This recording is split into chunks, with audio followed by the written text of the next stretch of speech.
Alright, what's up? I'm Ayan, and in this video I am going to show you how you can completely uninstall a certain app from Linux if you don't get the options to right click and uninstall, as you can see right from here. So in this case we have to use the terminal, there is no other way. So we're gonna type in sudo apt remove and the name of the app, in my case, which is VirtualBox.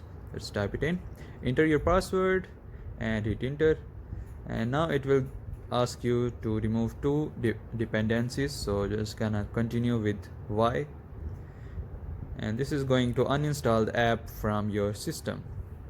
Wait, there is another thing that you need to do. With every app installed you get some dependencies or other apps that are installed with it, so you have to remove that as well. For this you have to use the sudo apt auto remove and continue with the Y and hit enter. This will remove everything or every junk that app had.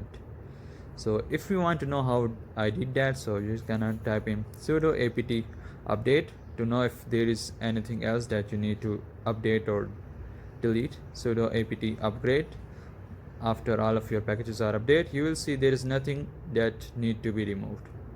Now let's take a look at the app list to see if the app is completely removed or not. This is removed. Anyway, that's been it. Thanks for watching.